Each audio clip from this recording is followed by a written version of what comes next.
खुर्शीदी साहब हैं, opposition leader हैं सिंध असेंबली में, उनसे भी हम बात करेंगे। शुरुआत अली खुर्शीदी साहब से ही करते हैं क्योंकि ये फैक्टी हैं इस तरह से कि इनसे भी पता चला था कि सिक्योरिटी वापस ले ली गई है। पहले तो ये ज़रा क्लैरिफाई कीजिएगा अली खुर्शीदी साहब कि ऐसा आपके साथ भी हुआ, क्या सिक्योरिटी वगैरह वापस ले ली गई थी और फिर दे दी गई, वजह क्या बताई गई? आईजी साहब तो इस्लामाबाद में थे। सबसे पहले तो बहुत बहुत शुक्रिया जी। यकीनी तौर पे मुत्तहिदा कौमी मूवमेंट के चेयरमैन से लेकर जितने हमारे मरकजी कायदीन हैं और इसके अलावा मैं खुद हूँ और अरकान असेंबली है, उन सबसे सिक्योरिटी कल रात जो है वो वापस ले ली गई थी। और वजूहात आपको भी पता है कि हक बात नहीं करनी है, आपको हक बात करेंगे तो हम आपको हर लेवल पे जाके तंग करेंगे। तो ऐसा तंग ये 100 मरतबा करें, हमें कोई फर्क नहीं पड़ता। आज दिन में जो है वो दोबारा जो है वो सिक्योरिटी वापस दे दी गई हमारे मरकजी कायदीन की। मेरी भी सिक्योरिटी वापस आ गई है। अच्छा, ये टॉपिक ऑफ डिस्कशन मेरी जाती राय ये है कि शायद होना नहीं चाहिए।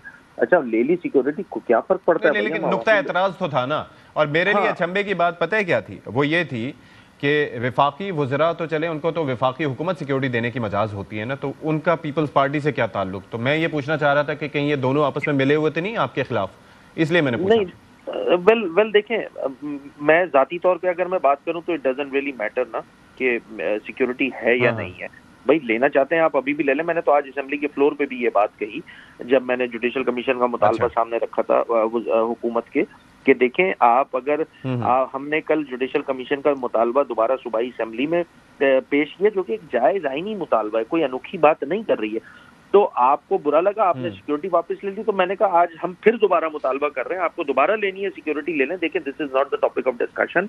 पॉइंट इज दिस कि जो गुल प्लाजा वाला इंसिडेंट हुआ है, हुकूमत ये समझ रही थी कि शायद हफ्ता 10 दिन गुजर चुके हैं, लोग भूल चुके होंगे और हम जो है वो मूव फॉरवर्ड करते हैं। और हमने बना तो दिए एक हुकूमती इंक्वायरी, उसकी रिपोर्ट आ जाएगी, उस पर देख लेंगे, फिर दुनिया भी भूल जाएगी। ये चाह रहे थे कि उसी तरह अली खुर्शीदी साहब, मैं थोड़ा सा मेमोरी रिफ्रेश करना चाहूंगा। मैंने अपने दूसरे मेहमानों की तरफ भी जाना है ज़ाहिर है, लेकिन ये जो आप जुडिशल कमीशन का मुतालबा कर रहे हैं, इफ़ आई रिमेंबर करेक्टली तो 2008 से लेके 2012-13 तक जब पीपल्स पार्टी की हुकूमत रही थी तो उस दौरान तकरीबन 20 से 22 जुडिशल कमीशन बने थे और उनमें से कई ऐसे थे कि जिनकी रिपोर्ट ही सामने नहीं आ सकी थी। तो आप समझते हैं कि ये जुडिशल कमीशन जो आप बनाने का मुतालबा कर रहे हैं, इससे कोई फ़ायदा भी होगा जो आप चाहते हैं फ़ायदा हो? वेल, हमारी अंडरस्टैंडिंग ये है कि जो inquiry committee government of Sindh की जानिब से बनाई गई थी वो एक ऐसे शख्स के अंडर बनाई गई है जो कि उसको खुद अंडर इन्वेस्टिगेशन होना चाहिए, जो कि कमिश्नर कराची है।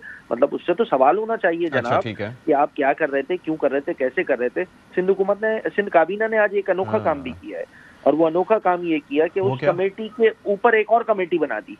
मतलब ये कमेटी खेलेंगे, लेकिन लोगों को हकायक जानना जरूरी है।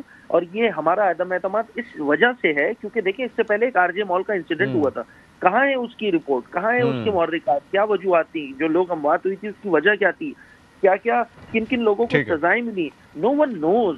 इसका मतलब ये हुआ कि जो कमेटी सरकार ने बनानी है, चोर खुद डिसाइड करेगा कि मैंने चोरी की है नहीं की है, तो आप खुद समझ सकते हैं कि कैसी शफाफ इंक्वायरी होगी। तो एक इंडिपेंडेंट इंक्वायरी का जो है हमारा जुडिशल इंक्वायरी का जो है वो हमारी डिमांड थी और उसको पब्लिक किया जाए, लोगों को बताया जाए क्या मुहर्रिकात थे, क्या वजूहात थी, पानी क्यों लेट पहुंचा, टैंकर्स क्यों लेट पहुंचे, फायर टेंडर्स क्यों लेट आए।